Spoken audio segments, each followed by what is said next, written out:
My ears were still ringing from the bombs. Oni had sent me in on a recon mission, but then they'd hit the base with everything they had, almost no warning.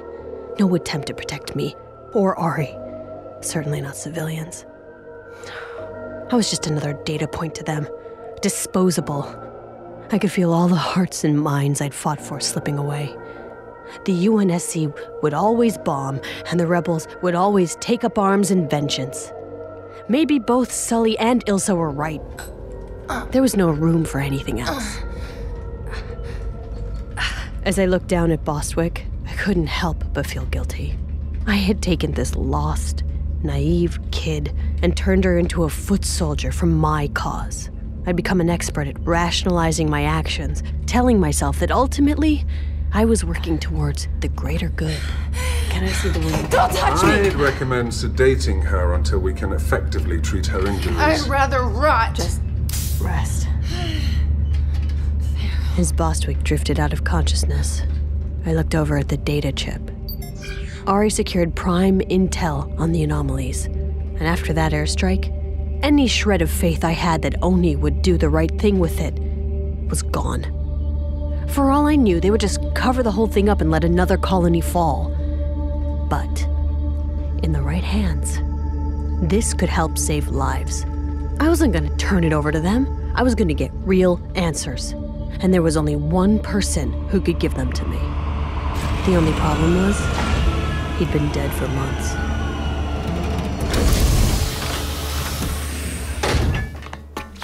The safe house barely qualified as a house. A crumbling old farm on the outskirts of Binturong, a dusty wasteland in the outer colonies. No one around for miles, except for the occasional alien trader. Not a great place to live, but a perfect place to hide. What is this place? It's not in my database of safe houses. It's off the grid. There's some sort of signal interference here. Yeah, that's kind of the point. The safe house was an old lesson from Ari. When Oni puts you under cover, you lose everything. Every trace of who you were is wiped away to protect the mission. Ari taught me, always keep a place just for me. A place to keep memories, to stay attached to the life Oni had erased. A place I could run away to when cover got too deep. Somewhere to ground myself. Or maybe stash a secret. Who's there? Don't come in! I've got a gun! I've got two guns! Get out of the way, Mashak. Maya! You're back! I thought you'd never come back. I thought nobody would ever come back. He looked rough. Greasy hair, a thin, patchy beard. The weight he'd lost in his face made his darting, bloodshot eyes all the more unsettling. What have you been doing to my house? Oh, you have no idea what it's been like. Wait, why are you carrying a dead person? She's not dead. Here, help me get her into the bunk. Mashak Muradi. Oh, is that an AI? Well, you're rather energetic for a dead man. You've got an AI? This is Black Box. The official report indicated that you had been terminated, quite brutally, if I recall. I wish I had been. It does look like he's been tortured. He hasn't been tortured. Oh, really? Okay, well then what would you call it? She left me here with no comms. No access to Waypoint, no slush. I've been reading paper books. Paper books. I couldn't go through with killing Mashak. He'd figured out my secret, and he was gonna tell Ben. He had to be silenced, but when I broke into his house that night, he got so scared, he ran headfirst into a wall and knocked himself unconscious. He's a great hacker, but dangerous? Not even close. So I hid him, stuck him out in the middle of nowhere, and put a blackout array cutting off communications for a kilo in every direction. But a few months cut off from the outside world had left him a little tech-starved. And honest-to-goodness AI was the best toy I could have brought him. You know, you're really top-of-the-line stuff. You live on this chip? In a way. You see... Okay, I have a question. I'm sure you get it all the time. But other AIs look like people, right? But you're just like a big blue cube. I am pure intellect. I feel no need to affect a facade in order to make myself more palatable to humans. I am what I am. I am Black Box. Yeah, right. But the box is really blue, though. Black is the absence of light. A hologram can't display black. I think I'm gonna call you Blue Cube. Ah! Did you just electrocute me? No. Oh, hang on. Yes. Listen, Blue Cube, I can stick this chip in a micro cooker. Mashak, just stop it. Hey, why did you bring him here? He's Oni. Mashak, I'm Oni. And how long is that going to last once he tells them you're keeping me alive? You can't trust an AI. They want you to think they're these perfect synthetic beings, but you know how they make them? They take some dead guy's brain and just rewire it with new programming. They're basically computer zombies. We also have excellent hearing. Focus, Mashak. The anomalies, the same ones you were tracking, they're here now, and they're real. They've already destroyed 5 colonies. Now I've got a data chip full of intel from one of the sites and 0 context. I need information. The kind that isn't sitting out there in the waypoint index. Wait. The kind you can only find in the slush. Do you mean you're going to give me back my compad? Hold on. Yes! Hold on. Yes, yes, yes! I'm opening up a limited channel. An encrypted frequency just for you so BB can't use it to call Oni. I'm not sensing a lot of trust between us, Maya. Find out what's going on. Fast. Absolutely. 1,000,000,000% focused. Wow, I have a lot of unread messages. Oh no. What? The unthinkable has happened. I fell off the leaderboards in Ungoi Farmer. Mashak! 1,000,000,000% focused. While Mashak tried to uncover the secrets of the slush, I went in to check on Bostwick's wounds. Mashak had made a real mess of the place. Clothes and ration wrappers on every surface. But I noticed Mashak had left one area untouched. My shelf. I picked up an old photo. Me as a little girl holding up a trophy. Spelling, I think? It was hard to remember the exact moment, but I remembered the place. My dad's old cabin. When I was setting up the safe house, I kept thinking back to that cabin, with its wooden walls and a door my dad carved himself. Something about it always felt so real, so permanent. I was still lost in the past when I looked over and saw Bostwick, awake, staring at me, pure hatred in her eyes. The look on her face caught me completely off guard. She looked like she was ready to kill me. Before I could get a word out, Bostwick was coming at me with a scalpel. She was still weak, though. It didn't take much to restrain her. Eventually, she gave in to the pain. I know that you're angry. I would be too. Okay, just listen. Just do it. Do what, Boss? Kill me, torture me. I'd rather die than be in the custody of a traitor. What? I'm not a traitor. You're Oni, aren't you? Yes, but I'm trying to protect you. You're my friend. Pharaoh and I were friends. I don't know who you are. You're right. You don't know me. But we're not so different, you and I, okay? Just trust me. Trust you? Were your parents killed by Oni officers? No, Bostwick. I am nothing like you. You're a liar. You're right. But believe it or not, you are the closest thing I have to a friend. And I want you to know the truth. I at least owe you that. Come on. Ask me whatever you want. Well, what's your real name? Maya Sankar. Mm-hmm. And how long have you been a rat traitor?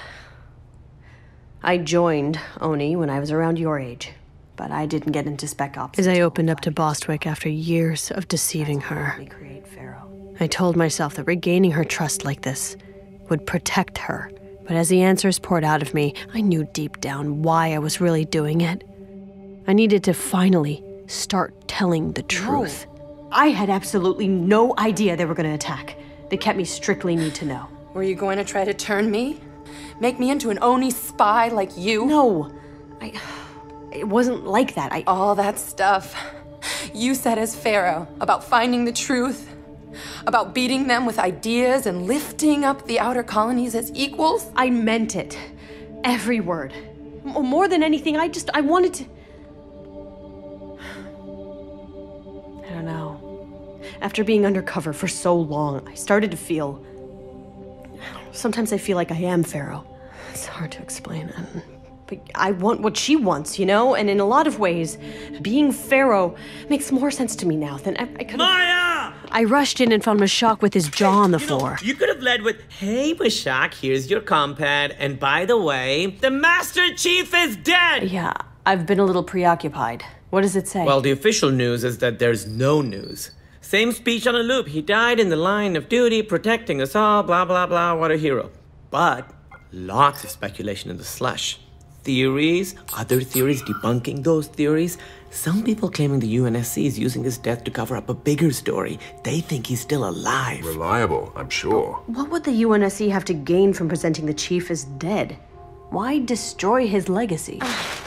It cements his legacy. Bostwick had made her way to her feet and stumbled into the room. You once said the heroes are born out of sacrifice, but cemented in death. Yeah, but still, why? What, to cover up the anomalies? How does killing the chief publicly cover that up? It doesn't. Unless the truth is scarier than the cover-up. What if the whole Pico story was a dry run? If the chief isn't following orders anymore and he's proving to be more trouble than he's worth, you'd have to get rid of him, right? I was processing everything very slowly at that point. But what Mashak said had struck a chord. If the chief wasn't following the rules, and the Oni AI bot's statistical analysis pointed to his death being more valuable than his life, they wouldn't hesitate to pull the trigger. I should know. I've just been the victim to the same analysis.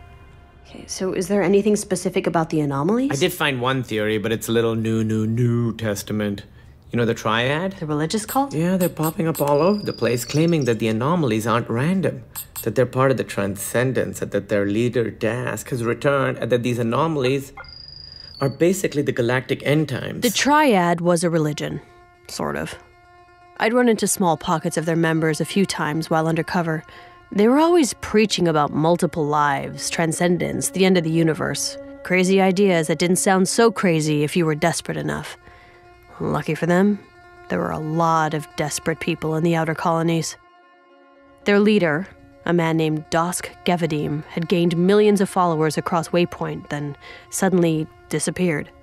Oni was pretty sure he was dead or in hiding, but his followers were convinced he'd ascended into another realm. Well, Oni keeps blocking the posts, but word's getting out. Here, take a look. For your struggles, I have willed myself back to this plane of causation and particle, so that I might illuminate the meaning of these events. Exquisite transcendence is yours for the taking. Oh, children, we are now upon the rebirth. These so-called disasters herald a new age of unification through disentanglement, a glorious unbecoming, freedom from the quivering vessels of self we've clung to for so long. Do not fear these events. Do not fear their power, for as the worlds shake, we are inevitably arriving at the precipice of existence, the edge of a metaverse that is awakening for us, as we, who have only known the night, are about to bear witness to the first dawn. That is the advent of the third life, and I find myself humbly bestowed with a genetic imperative to release your fear, to help you step lightly from the edge into ascendance. The spiritual genocide that awaits those who do not open their eyes, the abyss beneath them, I cannot bear. This is only the beginning. Could he possibly have intel on these I things? suppose. I mean, anything is possible. We live in a galaxy where the human race was almost wiped out by an alien race that breeds farts. Actually, it's methane, and I'm fairly certain that grunts were far from wiping out humanity single-handedly. Okay, now we're just splitting hairs. All right, well, on that note, Maya, I believe this detour has gone on long enough. It's time to return to the realm of rational thought. I can't go back. I can't trust Oni anymore, not after everything that's happened. There's no telling what they do with the intel we've gathered. Maya, I wish Oni was run with the monstrous efficiency you and Mashak imagine. So tell me then, what's really going on here? What's really going on, Maya, is that you're walking a treacherous and narrow path. But if you return with me and the data to Oni, you may just avoid falling off. Is that an offer or a threat? What the? Sounds like an incoming call. But I blocked all comm It signals. would appear that you did not. Maya! Noah? What the hell? How did you get through? Why didn't you warn me about the bombing? I tried to hold them off as long as I could. I was overruled. They decided taking out the target was worth losing the asset. Damn it, Noah. Maya, listen. I am not an Maya, asset. there's I'm no time. Your location isn't secure. What? But how do they even know Why where didn't you check in? They think you're on the run. There's an extraction team inbound right now. What? But how did Listen to me, Maya. They just want to bring you in. Nothing bad is going to happen. I promise. No, Maya, no. stop. Listen to me. Whatever you do. Goodbye, Noah. Maya, you're making a terrible mistake. We gotta move. Everybody, now! I understood what he was saying. Bring me in. That means midnight facility. When they bring you in, you don't come out again. That wasn't gonna happen to me. How did they find us? It was Blue Cube. The little rat bastard sold us My out! communications have been incapacitated by the blackout array since we arrived. Perhaps they tracked us from Conrad's Point? No time. Help me flip the bed. Okay, but why? Holy crap, my bed is full of grenades. Bostwick, are you okay? Yeah. Why is my bed full of grenades? Can you run? I don't need your help. I'm setting a 10-second timer. That should give us enough time to get clear. There's no cover out there, so once we get outside, run. God, I should have paid more attention in PE class. The explosion should distract them long enough for us to get to the ship. What about before the explosion goes off? Pray they miss. Hey, Maya? Yeah, I don't mean to keep harping on this, but why is my bed full of grenades? Maya, you can still end this. No, I can't. Everybody ready? Timers a go. In 3, Let's do it. 2, Oh, God. 1. Run! Those 10 seconds felt like eons. It took them 5 just to spot us.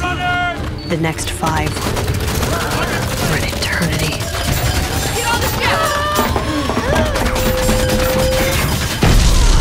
The next thing I can remember, I was standing in the cargo bay, feeling the familiar tug of acceleration as the engines engaged. Bostwick was doubled over in You are pain. fine. I'm fine. As we left the planet's atmosphere, I didn't know where I could go. My employer had just tried to light me up.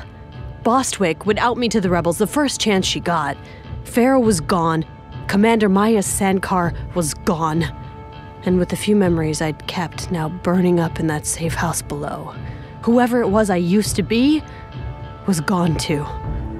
All I had now was an AI who wanted to turn me in, a betrayed friend who wanted me dead, a hacker with a heart of lettuce, and a data chip filled with information that could get me killed. I had no idea what to do next. But then somebody made that decision for me. What is that? What did the zombie do now? It's not me. There's a ship approaching fast off our starboard. Damn it, Oni!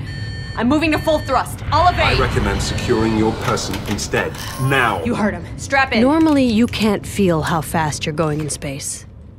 Unless, of course, somebody grabs you by the tail. Forced deceleration is nasty.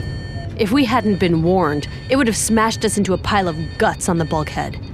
But even strapped in, the G-forces can be gut-wrenching. By the time I unbuckled and fell out of my seat, all the ship's systems were shutting down. Everybody okay? They'd killed our power. We were helpless. I could hear them coming through the airlock door. An Oni acquisitions team. I tried to stand up and face them, but I was too dizzy and collapsed on the deck.